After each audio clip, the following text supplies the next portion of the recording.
Remember when Katt Williams went on Club Shay Shay and exposed Diddy a year before any investigations actually started? Everyone called Katt crazy, but when months later the investigations and raids actually started, suddenly Katt didn't sound so crazy anymore. All of these big dick deviants is all catching hell in 2024. It's up for all of them. It don't matter if you Diddy or whoever you is. TG Jakes, any of them. All lies will be exposed. That's all. And anyone who takes that the wrong way, know why they take it the wrong way. The truth is the light. Now, I've had to turn down $50 million 4 times. 4 times, just to protect my integrity and that virgin hole I was telling you about. Right, because P. Diddy be wanting to party. And you gotta tell him no. You got to tell him no. I did. I did. See, I got the receipts for everything I'm telling you. I don't want to look at nothing I don't want to have. Because I know how blessed I am. If I look at it, I got it. That's how Diddy be feeling. Come on, man. Now Katt Williams is coming out with something even crazier. Diddy is not the one at the top. He was just another pawn, and the person with the real power, who is actually controlling Diddy's every move, is still free behind the scenes. What's happening, Puff? I'll be back to you if JD ain't had enough. Yeah? Jermaine Dupri, king of the pedals, if you ask me, baby. In this video, we're going to talk about every name that Katt Williams exposed and examine how they're connected, and look at all the clues and patterns that prove Diddy has been answering to forces much bigger than himself. Motherfuckers be gay in Hollywood, you never expected. They be having these big ass mansion parties, and the mansion party, the whole mansion is a party, and then it's a separate party in the little rooms. I ain't been famous that goddamn long. I'm excited than a motherfucker to be at the mansion party. You be looking at all the goddamn rooms, and you around and look in the wrong room and shit.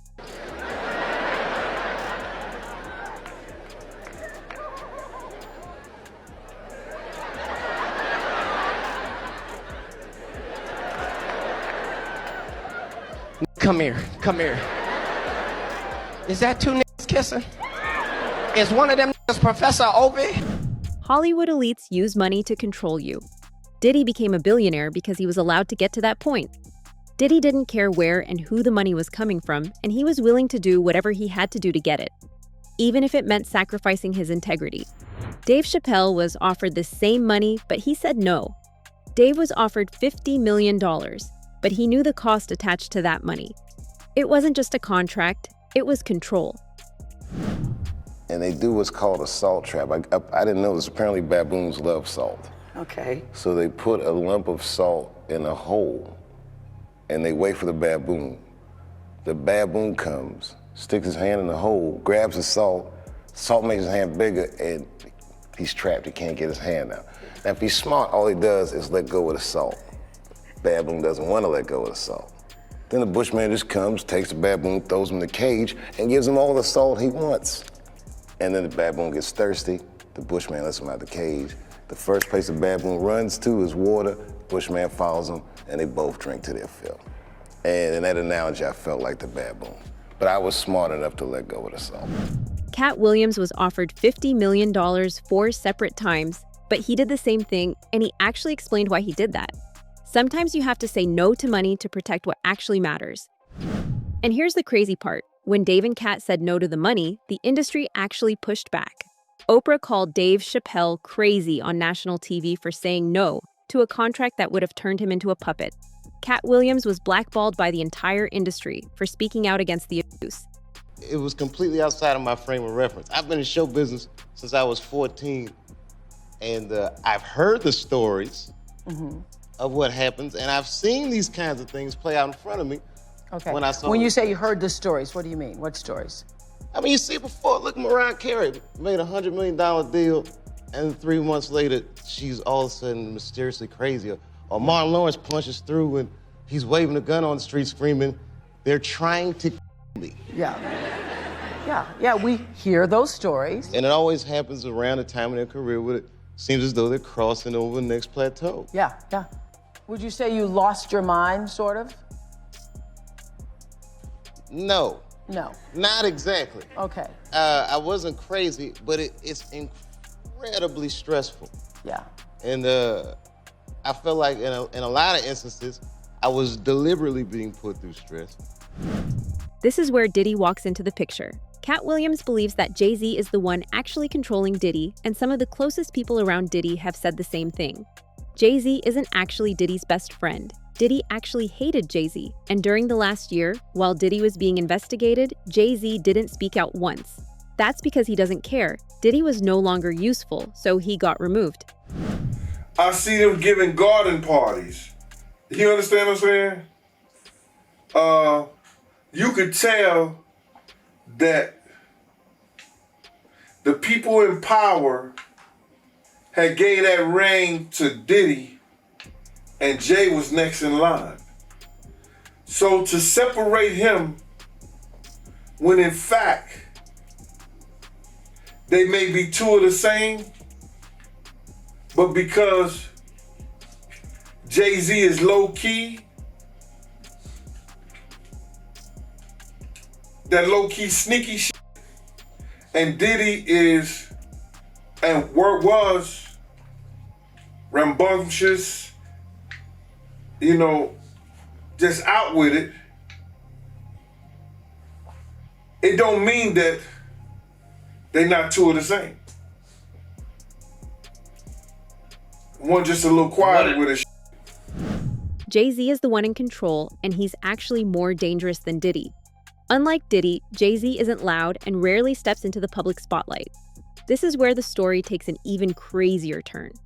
Jay-Z isn't working alone. Jay-Z was actually teaming up with Clive Davis behind the scenes to control the music industry. Clive Davis put Sean Combs in position. That's what Clive Davis does. The amount of abuse that Janis Joplin suffered when she wanted to leave Clive Davis management. The amount of abuse Whitney Houston suffered when she was ready to write her book. And then all of the abuses that she suffered. You know, Luther Vandross, that was nasty work, Clive. Swinging it at Jay-Z's knees. I'm swinging it at Clive Davis's knees. And I'm swinging it at anybody else's knees who has had anything to do with this tyranny, with this evil. My focus right now is Sean Combs because he's a trafficker. Most likely because he was victimized by his mentor, Clive Davis. Rumor has it, allegedly, Diddy got on his knees for Clive Davis in 1994. But he got a boss too, and his boss name is Clive Davis. Clive run him. Diddy don't run himself. Clive Davis is where it all started. Jay-Z and Clive Davis are the two biggest music executives in hip-hop, and everything that happens on their order. Gene Deal said the same thing. Clive Davis is where it all began, before Diddy, before Jay-Z, before the public power plays. Clive was already running things behind the scenes, shaping careers, deciding who rose, who fell, and who owed what to stay protected. He turned Diddy into the monster we see today. And that's not my doing. That's not Cassie doing. That's his doing and his learned behavior from the people that mentored him. You gotta realize, man, he learned from Andre Harrell. He learned from Russell Simmons. He learned from Clive Davis. You understand? When those people are telling you that they were heavy into the drugs, they was heavy into beating women and doing things at that age, at that crazy stage, that's gonna make him think that he could get away with the same thing that they was getting away with back then. You understand? The things that he was saying, you know, the touchy-feely between two men and all that stuff like that, man. All that, he learned that from them dudes. When I told y'all the story, when me and my man went up to Russell Simmons and he had a house and he had a man in bikini drawers in his bedroom, in his bed. You understand? Bruh, this is that he learned. I'm assuming he learned it from them. Let me put that. And I'm not gonna say alleged because I saw that for my own self. My man was with me, Slick was with me, and we saw that for our own self. This is where the story takes an even crazier turn. Allegedly, once Diddy figured out that Jay-Z and Clive Davis were just using him and planning to get rid of him, he turned on them and started snitching for the FBI. Diddy was an informant for years, and Jay-Z and Clive Davis only found this out recently. They pulled strings to get Diddy arrested, and everyone in the industry knows it. Diddy, you're hearing Diddy everywhere, okay? Yeah. So, did you ever have any kind of run-in with Diddy? Did you ever do anything with Diddy? Any projects you worked on with him? He produced a few records, or had his producers do a few records on my War and Peace album, the Peace Disc. Yeah. How was he to work with? It was cool. You know, he gave us great music. We flew out to New York, and I was mainly in the studio with the producer. You know, he had a stable of producers, so I was in the studio with his stable of producers, and I think we did some great music. And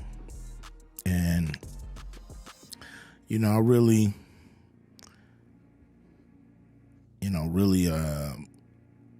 kind of, lost contact with him and really stopped, dealing with Puffy around 94. Yeah. Any specific reason? Yeah, I mean, they was doing their thing, I was doing mine. And, I'm not the partying type. You know what I mean? I ain't never been to a Diddy party.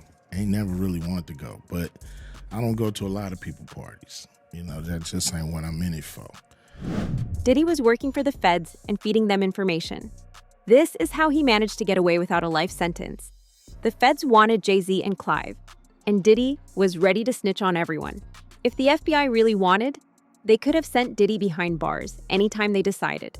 Diddy never even testified, yet he still beat all the serious charges. This conviction is just for show. They'll let you do crimes as long as you don't do no murders and stuff like that. They'll let you go around and pay you to protect him. You understand? To protect him. We had a lot of people on the payroll when we was doing security. Somebody might have this first 10 hours, that 10 hours, or whatever. He was paying law enforcement. He had a budget for law enforcement.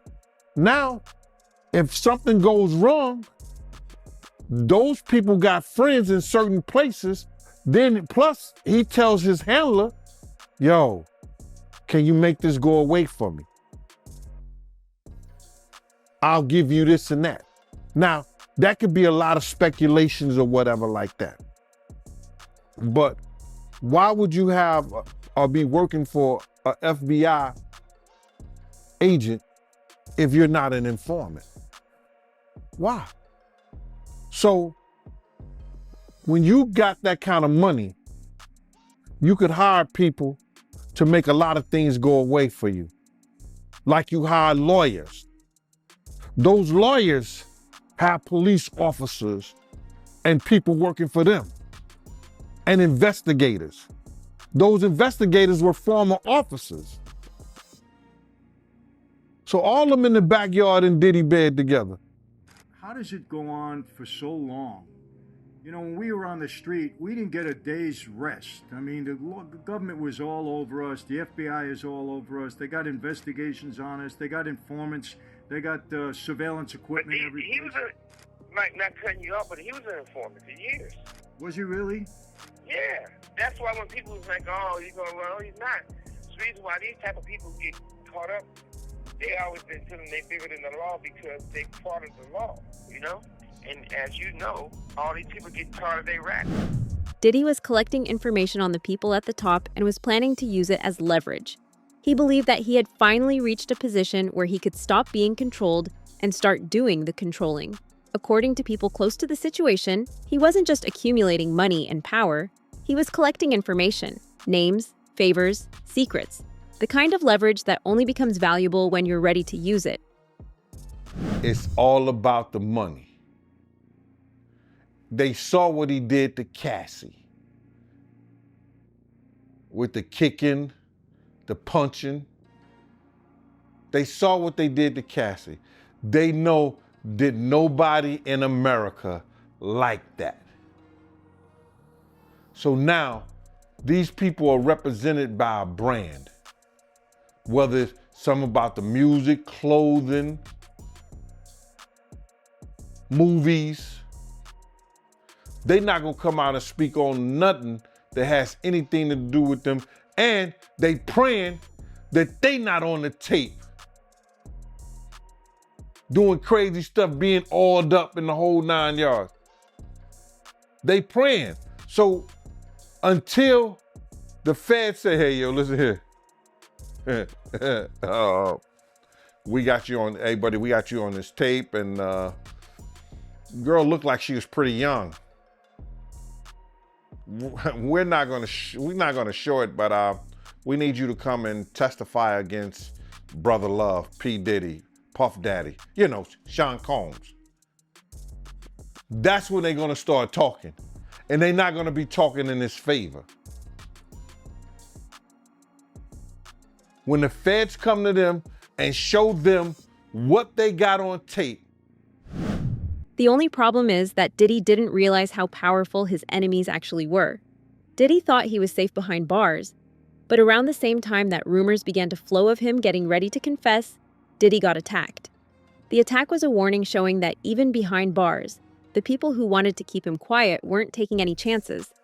Something very scary happened to him. One of his close friends is speaking out and saying that while he was sleeping at the MDC Brooklyn jail, somebody came and put a knife, pressed it to his throat. Now, as I keep digging into the story, they're saying, yes, a correctional officer or a police officer was the one who came and basically helped him out and, quote unquote, saved him.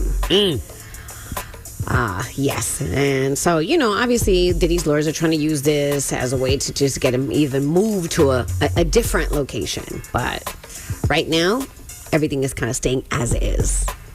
Yeah, his safety being an issue when he's supposed to be, you know, I think in some sort of protected environment. You know, remember MDC, isn't that where the Epstein situation happened? Yeah. Is he safe though? And you say something about him getting stabbed? I was going to say, Diddy's team is saying no, he's not going to be safe because in court, we found out that there was an attempt on Diddy's life, that there was a man that attempted to shank him, but they stopped it, the correctional officers. And they say Diddy didn't even want people to know that he didn't want to make it a big deal. But of course, they're having that conversation about will he be safe because of who he is and how high profile this case is. Right. They're also having a conversation. Mark Geragos is a high profile attorney, a friend of Diddy's, but also the dad of Teeny Geragos, who led Diddy's defense about Diddy potentially being in court. And we can and just attacks on his life because they say that people look at him as like a trophy or a prize and to do something to him. Well, what if other inmates hear all of the stuff that we've been hearing in the news all of these weeks and they scared of Diddy? That's not how they presented it. I don't. That's crazy to say Diddy's a trophy. Like he's looked at as a trophy in jail is crazy. Isn't that crazy? Every name that Katt Williams mentioned back in his Club Shay Shay interview has later made its way into the headlines. And the best example of this is T.D. Jakes. Katt Williams claimed that T.D. Jakes and Diddy were connected, and just months later, T.D. Jakes was named in a lawsuit that detailed how Diddy was allegedly paying T.D. Jakes to improve his public image.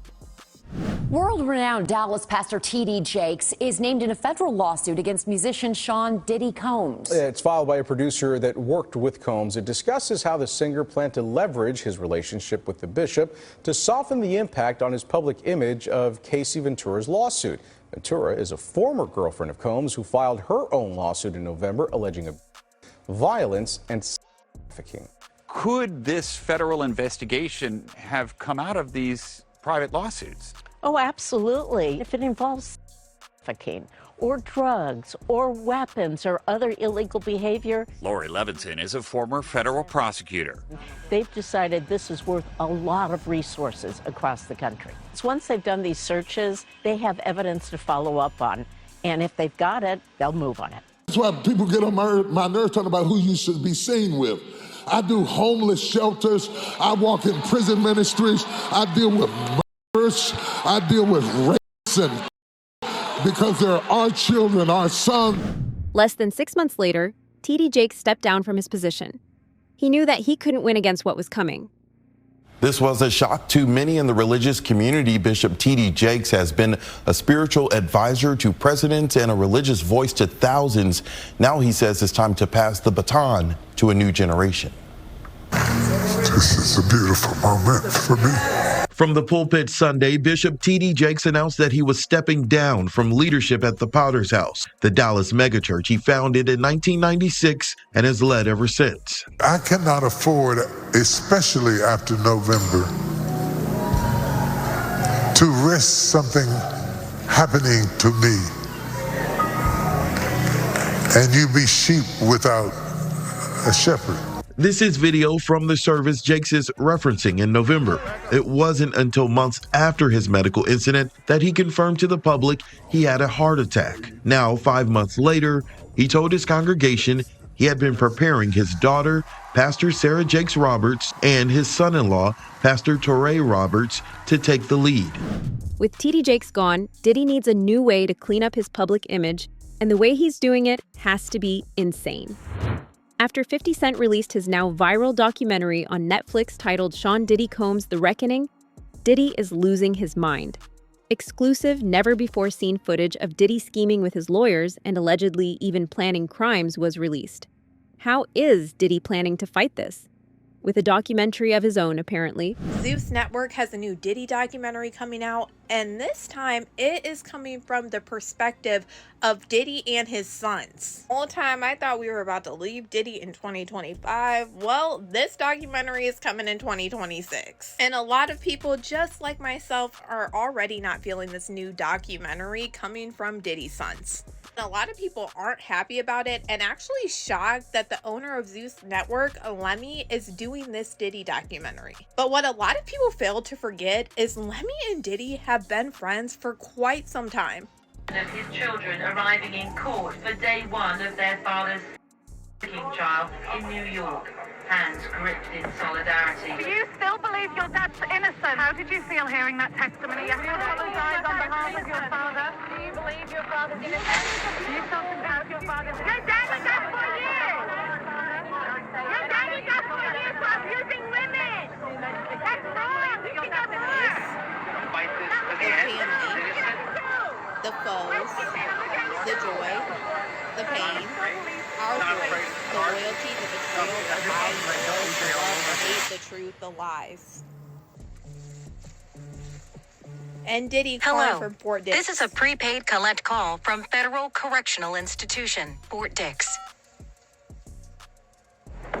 When they released this trailer last night, there were so many comments to Lemmy and Zeus Network that they did not want to see this. A lot of people feel like this whole new documentary is just a PR narrative once again being pushed by Diddy and his sons to try to clean up his image. And after hearing certain things on 50 Cent's Netflix documentary, we have to go back in time and remember what we were seeing during trial. Even when it came to Diddy's sons, Christian and Justin Combs, they both came on 2 separate occasions to trial wearing a free Sean Combs shirt. The first one to do this was Christian Combs during Jane's testimony, and you're not supposed to wear this stuff in front of a jury to try to sway their opinions. And the judge actually told him he had to leave and take it off. And then literally like a week later, Justin did the same exact thing. It was taken out of the courtroom by the judge. And we already saw the videos in the Netflix doc of Diddy talking to Justin saying he needed to push out certain content